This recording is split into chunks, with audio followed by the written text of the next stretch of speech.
লক্ষ টাকা ইনকাম করবেন যদি না ভেবে থাকেন তাহলে এখন থেকে স্বপ্ন দেখা শুরু করেন, কারণ আমরা আজকে যে ভিডিওটি নিয়ে চলে এসেছি সেই ভিডিওটি আপনি সম্পূর্ণ দেখলে এখন থেকে প্রতি মাসে লক্ষ টাকা আপনিও ঘরে বসে ইনকাম করতে পারবেন। তাই কথা না বাড়িয়ে চলুন শুরু করা যাক। এর জন্য প্রথমে যে কোনো ব্রাউজারে চলে যাব আর ওয়ানএক্সপেট অ্যাপ্লিকেশন ডাউনলোড করব, কারণ আজ আমরা ওয়ানএক্সপেট একটি ভেরিফাইড অ্যাকাউন্ট ক্রিয়েট করব। ডাউনলোড করা হয়ে গেলে অ্যাপস এর ভিতরে প্রবেশ করব, তারপর অ্যাপস এর ভিতরে এখানে দুইটা অপশন দেখতে পাবো, লগইন ও রেজিস্টার নামে। আমরা এখান থেকে প্রথমে রেজিস্ট্রেশনে ক্লিক করে দিব, তারপর এখান থেকে সহজ মাধ্যম ইনন ক্লিকে ক্লিক করব, তারপর কান্ট্রি কারেন্সির ঘরে যা আছে তাই থাকবে, শুধুমাত্র প্রোমো কোডের এই ঘরে লিখে দিব DXB66। আর প্রোমো কোডের ঘরে যদি আমরা DXB66 লিখতে পারি তাহলে আমাদের অ্যাকাউন্টটি মুহূর্তের মধ্যে ভিআইপি অ্যাকাউন্টে কনভার্ট হয়ে যাবে। আর ভিআইপি অ্যাকাউন্ট হলে আমরা নগদ বিকাশ রকেটের মাধ্যমে টাকা ডিপোজিট উইথড্র করতে পারবো এবং আমাদের অ্যাকাউন্টে প্রতি শুক্রবার সোমবার অটোমেটিকলি বোনাস চলে যাবে। তাই প্রোমো কোডের ঘরে DXB66 লিখতে হবে। প্রোমো কোড বসানো হয়ে গেলে নিচে দেখতে পাবেন একটা খালি ঘর থাকবে, সেখানে টাচ করে দিব এবং সবার নিচে থাকা রেজিস্টার অপশনে আরো একটা ক্লিক করে দিব।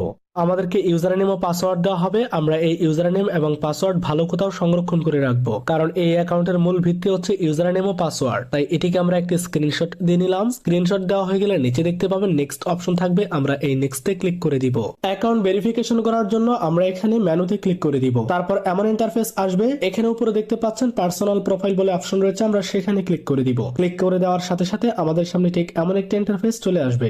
এখান থেকে প্রথমে আমরা আমাদের অ্যাকাউন্টে ফোন নাম্বার যুক্ত করব, তারপর আমরা আমাদের অ্যাকাউন্টটিকে এনআইডি কার্ড ভেরিফিকেশন করব। শুরুতেই ফোন নাম্বার যুক্ত করার জন্য এখানে দেখতে পাচ্ছেন ফোন নাম্বার লিংক অপশন থাকবে, আমরা এই লিংকে ক্লিক করে দিব। লিংকে ক্লিক করার সাথে সাথে আমাদেরকে এমন একটি অপশনে নিয়ে আসা হবে। এই ফাঁকা ঘরটাতে আমরা আমাদের একটি সচল ফোন নাম্বার বসাবো, তারপর নেক্সটে ক্লিক করে দিব। ক্লিক করলেই আমাদের মোবাইল ফোনে একটি ওটিপি কোড আসবে, সেটা এখানে বসালে আমাদের ফোন নাম্বার অ্যাকাউন্টে যুক্ত করা হয়ে যাবে। ফোন নাম্বার যুক্ত করা হয়ে গেলে উপরে দেখতে পাচ্ছেন এন্টার ডিটেইলস বলে অপশন থাকবে, এখানে ক্লিক করে আপনি আপনার এনআইডি কার্ডের তথ্যগুলোকে বসাতে পারেন। তাই আমরা এখানে একটি ক্লিক করে দিলাম। তারপর এই ঘরগুলোতে আমরা আমাদের ন্যাশনাল এনআইডি কার্ডের তথ্যগুলোকে বসাবো। তবে আপনার যদি এনআইডি কার্ড না থাকে আপনি এই তথ্যগুলোকে অনুমান করে বসাতে পারবেন। এখানে প্রথমেই রয়েছে সারনেম, এখানে আপনি আপনার ডাক নামটি বসাতে পারেন। ফার্স্ট নেমের ঘরে আপনি আপনার প্রথম নামটি বসাতে পারেন। প্যাট্রনিক নেমের এখানে আপনি আপনার পুরো নামটি বসাবেন। তারপর দেখতে পাবেন ডেট অফ বার্থ, এখানে ক্লিক করে আপনি আপনার জন্ম তারিখটিকে সেট করে নেবেন। যেভাবে আপনার এনআইডি কার্ডে রয়েছে সেভাবে এখান থেকে সেট করে ওকে করে নেবেন। তারপরের অপশনটি হলো প্লেস অফ বার্থ, অর্থাৎ আপনার জন্মের ঠিকানা। আপনি যে ঠিকানায় জন্মগ্রহণ করেছেন সেই ঠিকানাটি এখানে লিখে দিবেন। তারপর রিজনটাতে ক্লিক করে দিবেন। ক্লিক করে দিলে সবগুলো বিভাগের নাম চলে আসবে। শুধুমাত্র আমরা যেই বিভাগে বসবাস করি সেই বিভাগের নামটি এখান থেকে সিলেক্ট করে দিব। তার নিচের অপশন রয়েছে সিটি,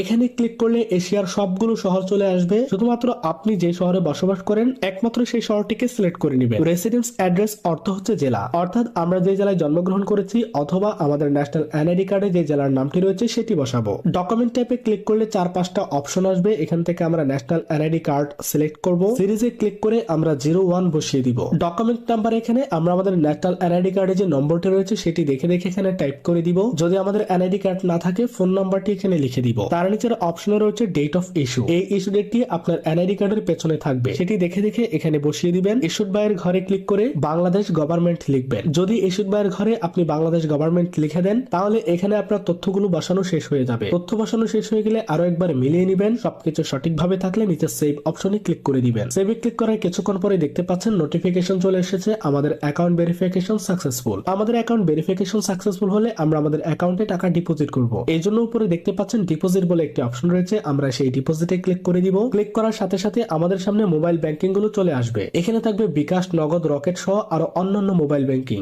আমাদের ইচ্ছা মতো আমরা যে কোনো ব্যাংকিং এর মাধ্যমেই ডিপোজিট করতে পারি। যেহেতু আপনাদেরকে দেখানোর জন্য ডিপোজিট করব তাই আমরা এখানে বিকাশে ক্লিক করে দিব। আপনি সেম প্রসেসে নগদ, রকেটের মাধ্যমে করতে পারবেন। বিকাশে ক্লিক করে দিলে এমন ইন্টারফেস চলে আসবে। এখানে প্রথমে যে বিকাশ এজেন্ট বা ওয়ালেট নাম্বারটি রয়েছে এটিকে আমরা কপি করে নিব। তারপর এই নাম্বারে ক্যাশ আউট করা হয়ে গেলে আমাদেরকে ট্রানজাকশন আইডিটি দেওয়া হবে, সেটাকে কপি করে নিব। অ্যাপসে এসে এখানে অ্যামাউন্টের ঘরে ক্লিক করে আগের সংখ্যাটি কেটে আমরা একটু আগে যেই টাকা ক্যাশ আউট করেছি সেই টাকার পরিমাণটা এখানে লিখে দিব। তার নিচের ঘরে আমরা আমাদের বিকাশ অ্যাকাউন্টের নাম্বারটিকে লিখে দিব এবং তার নিচের ঘরটাতে আমাদের কপি করা ট্রানজাকশন আইডিটিকে পেস্ট করে দিব। আর এখানে এইগুলো সঠিকভাবে বসানো হয়ে গেলে নিচে দেখতে পাবেন কনফার্ম অপশন থাকবে, আমরা এই কনফার্মে ক্লিক করে দিব। ক্লিক করার কিছুক্ষণ অপেক্ষা করার পরে আমাদের অ্যাকাউন্টে ডিপোজিট করা সেই টাকাটি এসে যোগ হয়ে যাবে।